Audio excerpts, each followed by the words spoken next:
Hello, and welcome to this week's episode of the Who Music Concerns.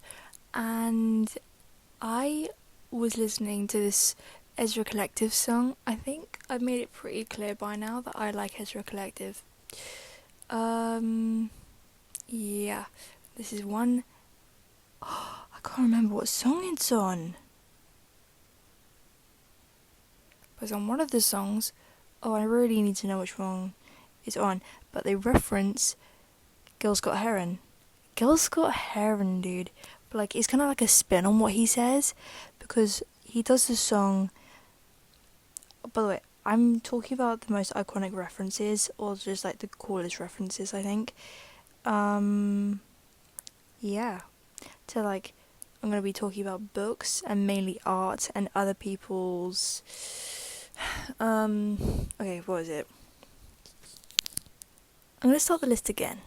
I'm gonna be talking about some people reference like different gods, some people reference different pieces of art, some people merely mention some random event that happened years and years ago, and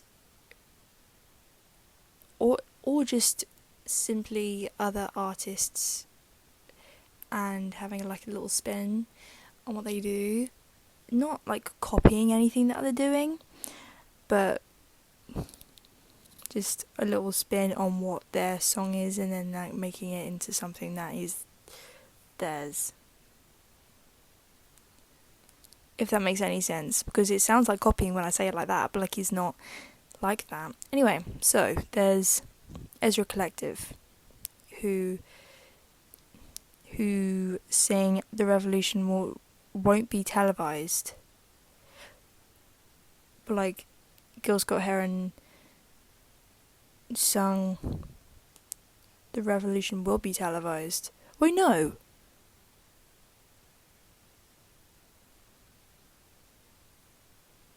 Which way is it? Because he's making it clear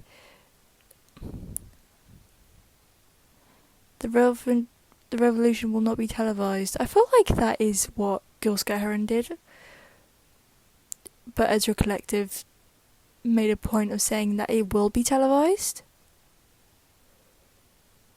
because Gil Scott Heron's making it clear that the powers that be will not want you to see the revolution and then be part of it. That's kind of what I got from it anyway. But like, Ezra Collective was like that it will be televised, that kind of thing. Anyway, Gil Scott Heron's really cool. Ezra Collective's really, really cool. And I actually still need to listen to that Olivia Dean song. Like, I actually cannot get over that Olivia Dean and Ezra Collective did, like, it was so clear. Like, it was like right in my face, and it should have happened, and I should have known. But like, now it has, and I can't believe it hasn't happened before. And I can't believe anyway, it's not actually that dramatic. I'm just kind of like, it should have happened before, and now it has. And I'm glad. I am genuinely really, really glad. Anyway, let's move on to the magnificent. Magnificent is the right word. The Last Dinner Party. Last Dinner Party. Oh my god.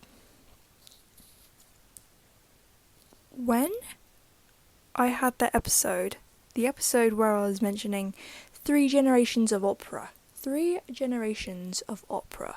Well, I think there should be more than that. Like operatic singing. I think it was more like, because there's obviously the original traditional opera, you know, as you do, then that will make it 4, right? 4 generations. But I think what I was thinking then was more like, I think I was thinking operatic singing within a band type. You know, it's like Abigail sings the way she does, and she's very, very good at what she does. And then there's Freddie Mercury, who is just like, come on, it's gonna be like Bohemian Rhapsody, and then like the operatic theme to their band, as they all do. And then The Last Dinner Party was inspired by Queen, and Queen were evidently inspired by Sparks, and it's obvious that like, I can't remember, I must have mentioned this in one of my past episodes in between me mentioning the 3 generations of opera, but The Last Dinner Party covered This Town Ain't Big Enough for the Both of Us. Oh, I can't remember where it was it in Reading? It might have been Reading, somewhere like that. And she mentioned, no, not mentioned, what am I on about? They literally covered that song, and I'm like, oh, I was flabbergasted, like actually genuinely flabbergasted. It was crazy. And I really appreciate and applaud their music taste, because that is insane, my friend. Anyway, but my point is, there's this song that they did called Mirror, The Last Dinner Party. I mean, I'm not talking about Sparks now. So I feel like Bohemian Rhapsody and Mirror have like really similar symbolisms. I don't know if that's the right word, but I'm going with it. Symbolisms. Or like metaphors, there you go. In Bohemian Rhapsody, he talks about Mama just killed a man, put a gun against his head, pulled the trigger, now he's dead. And I think he's obviously like kind of talking about himself, like not himself, like his, what is it? Not his ego, but like that part of him that died, right? That's kind of like what I got from it.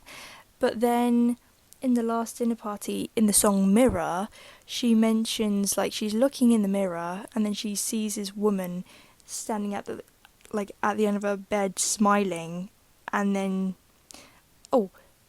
she's there when I wake up at the end of my bed with a smile on her face and a gun to my head.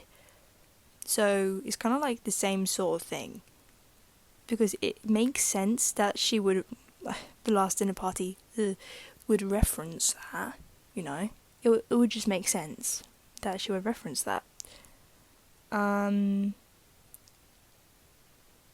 So I feel like it's the same kind of thing, same kind of metaphors, which I think is really cool, and I appreciate their creativity. Woohoo!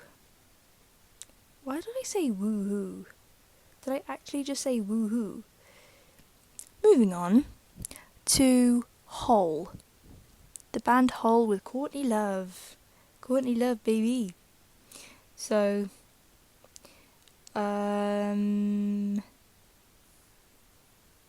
she has on the back of the vinyl copy. It's not just the vinyl copy. You get it in like the booklet and the CD and stuff like that. There's a picture of Ophelia. It's like the drowning woman, like that piece of art.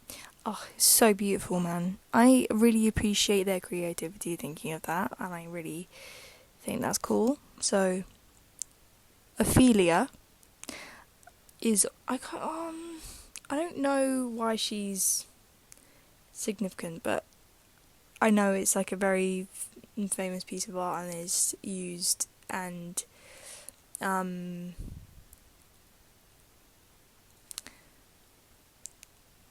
shown in different. It's famous. It's famous. That's basically what I'm saying. And that's on the back. Did I say the album is on the back of Celebrity Skin? That's the album that is on. I think that's really cool. Anyway, so there's also The Doors, obviously. they reference Aldous Huxley. They named their band after like one of his lines, the doors of perception, like one of his phrases, and I think that's really cool. And then when I found that out, that was like a massive revelation to me. I was like, oh my god, that's so cool, I'm so smart. And then I told that to my dad, and then he was like, yeah, I know that. I was like, alright mate, Jesus, calm down. But yeah, anyway, Aldous Huxley wrote Brave New World, by the way. What else did he write? He wrote something else, like, he had like a euphemism, like the utopian world, there you go. And then there's, anyway, he wrote Brave New World. For me to summarise, the doors of perception. That's how Jim Morrison named the band. And then there's obviously Bjork's song Venus, and then she was referencing the goddess Venus of love. And then I think the whole point of that song is like Venus as a boy. I just love that song. You know, I love that song. And then, last but definitely not least, it is Furry Animals, 2 songs. Herman Loves Pauline. I think it's like called Herman and Pauline. But literally, Herman and Pauline, Griff Rhys, the lead singer, is referencing Albert Einstein's parents. And you want to know what my favourite line is from that song, is literally MC squared because he raps like no other. Oh, it's so good. Oh my god, it's so good, he's so clever. And then there's Hometown Unicorn, which is another song on Fuzzy Logic. No, is it on Fuzzy Logic? No. Herman and Pauline is on the album Radiator. That's a really good album. And then there's Hometown Unicorn, I think that's on Fuzzy Logic. And then Hometown Unicorn is about this French teenager called Franck Fontaine, and then he disappeared like somewhere in the 70s, like the late 70s or something. And then he disappeared for like a week, and then he came back like a week later, well obviously, and then he was claiming that he was abducted by aliens. And then I think that might have been the guy that was on the cover of Fuzzy Logic as well. I just think that's so cool and really interesting. And I just love Furry Animals. They're a very underrated band, I think. And they're one of the bands that had like one of the best Welsh speaking albums ever. I don't get